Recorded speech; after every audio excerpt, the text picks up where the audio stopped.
Israel is obligated to implement the orders issued by the International Court of Justice on 26th of January and 28th of March, and Guyana calls for full compliance. On the other hand, we have the other state, Israel, a full member of the United Nations since 1949, who is relentless in denigrating and denouncing the United Nations, including today, being the most ardent opposer to the State of Palestine's application for membership. Guyana will not let such perverse paradox derail our support for Palestine as a UN member. We must end this, having considered all of the deprivations to which the population in the Gaza Strip has been subject to since October 7th. One can justifiably conclude that a deliberate strategy of collective punishment of the worst kind is being inflicted on the Palestinian people. Mr. President, thank you for convening this meeting, and I also thank Secretary General for his briefing. I acknowledge the presence of honorable ministers and other high-level officials in this meeting, including the Special Representative of the President of the State of Palestine, His Excellency Mr. Ziad Abu Ammar. Mr. President, this Council has had hundreds of meetings to discuss the Palestinian question since it was first seized of the matter in 1947. For Guyana, at its core, the Palestinian question is a question of justice. Thus far, justice has been delayed, and therefore justice has been denied to the people of Palestine for more than 7 decades. This injustice was born in violence and has continued to be manifested in further cycles of violence, with perhaps the worst manifestation beginning on 7th of October 2023 and continuing as we meet here today. It has also been manifested in repression of a kind that has put a stranglehold on the Palestinian nation and seriously imperiled its right to exist. The international community and the Council have consistently rejected these designs on the Palestinian people, reiterating their inalienable rights, including their right to live in freedom and dignity in a state of their own. Notwithstanding, the injustice continues, necessitating greater efforts by this Council and other United Nations bodies to bring about compliance with their decisions on the Palestinian question. This is the fundamental difficulty in addressing the injustice against the Palestinian people: non-compliance with legally and morally binding decisions, and a lack of accountability for this non-compliance. The Council needs a new approach that would yield sustainable results. Mr. President, Excellencies, the latest cycle of violence against the Palestinian people in the Gaza Strip has created a crisis of catastrophic proportions. It may take generations for the consequences to be addressed. Homes, schools, hospitals, roads, and other critical infrastructure have been destroyed, concomitantly depriving more than 2 million Palestinians of their right to be free from arbitrary interference of their homes, to education, to health care, and to a dignified existence. This war is also leaving a devastating human toll, with nearly 34,000 Palestinians killed and close to 80,000 injured since October 7th. The occupying power, Israel, has described this war as a war to destroy the capabilities of Hamas. In reality, however, it is a war that is destroying women and children at a disproportionate rate.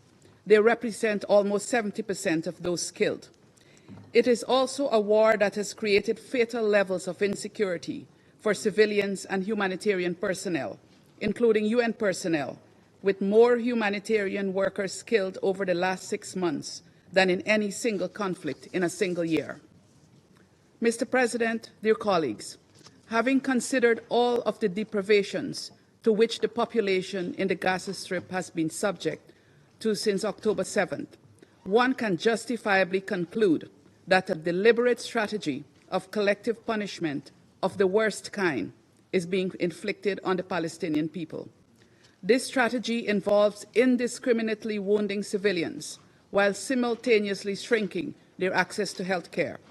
It also involves a systematic decrease in the safe places to which they have access, cramming them into smaller and smaller spaces while simultaneously threatening to bomb those same spaces. This strategy has also incorporated starvation as a method of warfare, evidenced by, inter alia, attacks on those attempting to meet the needs of starving Palestinians. Palestinians themselves have been fatally attacked while seeking sustenance. The results of this strategy have been malnutrition, famine, disease, and death. It must stop. The occupying power has obligations under international law, including international humanitarian law, with which it must strictly comply. In this context, Israel is obligated to implement the orders issued by the International Court of Justice on 26th of January and 28th of March, and Guyana calls for full compliance. Guyana reiterates its call for an immediate and sustained ceasefire in Gaza, as demanded in Resolution 2728.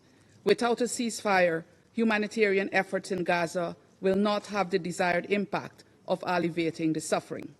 We stress the importance of additional routes into Gaza to scale up humanitarian relief and call on Israel to immediately implement its decision in this regard without impediments. Guyana also underscores the importance of the work of agencies providing critical support to the Palestinian people. In this regard, we stress the importance of UNRWA as an indispensable lifeline for Palestinians. We further stress the need to ensure adequate funding for UNRWA. Mr. President, Excellencies, as we discuss the current catastrophic situation in Gaza as a result of the violence unleashed by Israel since the 7th of October, attacks by Hamas, both of which we condemn, we must not forget that this is a symptom of the failure to address the core issue, that of a two-state solution where the peoples of Palestine and Israel live side by side. Indeed, Mr. President, Excellencies, and colleagues, as this Council prepares to consider the state of Palestine's membership of the United Nations, Guyana sees a perverse paradox. We have, on the one hand, a situation where one of the two states, the state of Palestine, who, notwithstanding the horrors they continue to face under decades of occupation, continues to believe in this United Nations and is therefore here before us once again to seek membership. On the other hand, we have the other state, Israel, a full member of the United Nations since 1949, who is relentless in denigrating and denouncing the United Nations, including today, being the most ardent opposer to the state of Palestine's application for membership. Guyana will not let such perverse paradox derail our support for Palestine as a UN member. We must end this injustice and deliver on the decades-old commitment made by the international community, by this Council and the General Assembly, for the creation of a free and independent state of Palestine. The admission of the state of Palestine as a member of the UN is a critical and necessary step in this direction, and we hope that when the question is put to us later, all hands will be raised to vote in favor of the legitimate and just request of the Palestinian people. The resolution of the Palestinian question requires political will and decisions based in principles of truth, justice, and fairness.